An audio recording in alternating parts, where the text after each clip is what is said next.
안녕하세요. 단칼입니다. 이번 시간에는 거래량에 대해서 핵심을 요약해 보겠습니다. 일반적으로 주가는 실물 경기에 앞서서 한 6개월 정도 선행을 한다고 합니다. 그래서 주가가 상승 전환되고 나서 한 반년 정도가 지나야만 피부로 지금 경기가 좋아지고 있구나 하고 느낄 수 있다는 거죠. 그와 마찬가지로 거래량은 주가에 앞서서 약간 먼저 움직이는 것이 일반적입니다. 그래서 주가는 거래량의 그림자다 하고 말을 하기도 하죠. 그만큼 중요하다는 뜻입니다. 거래량은 곧 에너지입니다. 거래량이 활발하다는 의미는 곧 들고 나오는 자금이 많다는 뜻입니다. 주식시장으로 유입되는 돈이 많아야만 증시는 화랑을 보입니다. 반대로 거래량이 적다는 얘기는 돈이 회전하지 않는다는 뜻이므로 이는 곧 에너지의 소진이며 더불어 주가는 하락하게 됩니다. 즉 거래량이 곧 돈이란 뜻이죠. 따라서 이를 도식화하면 그림과 같습니다. 어떤 종목이 상승을 하는 가운데 거래량이 계속 늘어난다는 것은 적극적인 매수 신호입니다. 왜냐하면 거래량은 곧 현금이기 때문에 돈이 들어와서 계속 주식을 사게 되니까 당연히 상승할 수밖에 없습니다. 자, 그러나 이러한 거래량이 계속 늘어날 수는 없죠. 어느 순간 한계를 가져오고 점차 거래량이 감소를 하게 됩니다. 그러면 상승하던 에너지가 없어지게 되므로 서서히 그리고 자연스럽게 하락 반전하게 되는 겁니다. 돈이 안 들어오니까 당연하지요. 그렇기에 상승 추세에서는 거래량과 주가가 동시에 늘어나야 함이 정석입니다.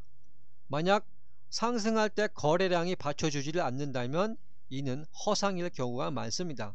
어느 순간에 급락의 흐름을 가질 수가 있기 때문이죠. 그래서 돈줄이 계속 늘어나다가 딱 멈추는 순간 곧 더 이상 자금의 유입이 없어지게 되면 그때부터는 기조가 바뀔 수 있겠구나 하고 짐작을 해볼 수 있을 겁니다. 반대로 하락 추세를 보이던 종목에서 주가가 하락할 때 거래량이 늘어난다는 의미는 지속적인 약세 신호입니다. 대부분의 초보자는 내가 산 가격에서 하락하게 되면은 손해를 보고 팔지를 않습니다.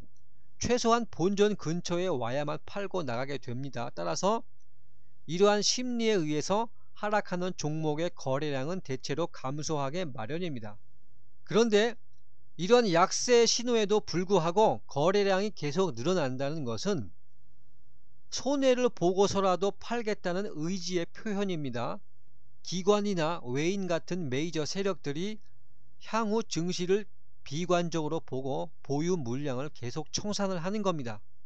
이와 같이 하락하는 종목의 거래량은 감소를 하는 것이 일반적인데 그와 반대로 거래량이 증가한다는 것은 누군가는 그 종목을 계속 팔고 있다는 뜻입니다.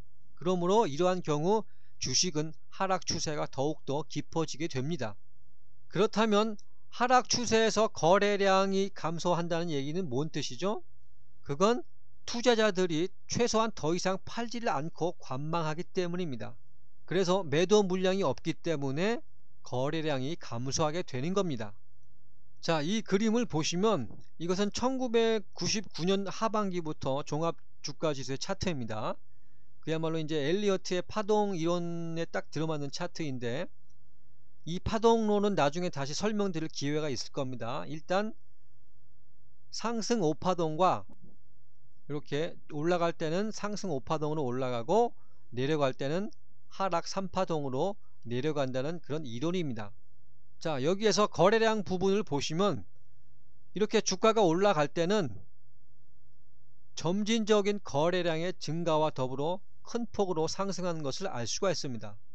자, 그리고 이 지점에 와서는 거래량 정점을 찍고 이후 거래량이 감소를 하고 있죠. 그러면서 주가도 하락 파동을 이어가고 있음을 알 수가 있습니다. 그래서 보시면 이렇게 주가가 바닥을 찍고 상승을 하는 때 보면은 거래량이 거의 없죠. 곧 거래량 바닥이 주가의 바닥이라는 얘기입니다. 또 이 부분에서 보시면 주가가 고점을 찍고 단기적인 조정 국면에 돌입을 했습니다. 이 시점에서 보면은 이렇게 거래량이 큰 폭으로 늘어나는 것을 알 수가 있죠. 즉 거래량의 상투는 주가의 상투라는 얘기입니다. 이처럼 주가가 상승을 할 때는 거래량의 증가가 필수적입니다. 자, 그리고 여기 있는 요 파란 선은 거래량에 대한 이동평균선입니다. 요것은 이제 OMA만을 남겨둔 건데 전 복잡한 차트를 싫어해서 되도록이면 간단하게 봅니다. 왜 OMA만을 남겨놓느냐 하는 것은 나중에 실전 차트를 설명드리면서 좀 더 깊이 있게 다룰 겁니다. 자, 보시면 우리 주가의 이동평균선을 배우면서 제일 먼저 방향성에 대해서 요약을 했었죠. 그 개념을 그대로 거래량에도 적용을 하시면 됩니다. 이 OMA가 상승 방향이면 어떻습니까? 주가도 큰 폭으로 상승을 하지요. 또 이 거래량의 방향이 하락 방향으로 꺾이게 되니까 주가도 맥을 못 추고 있습니다. 자, 또한 20MA 위로 주가가 올라와야만 상승 추세가 지속된다 하고 배웠었죠. 마찬가지입니다. 대충 보시면 이 5MA 위로 거래량이 솟구쳐 올라오니까 주가도 동반 상승함을 알 수가 있습니다.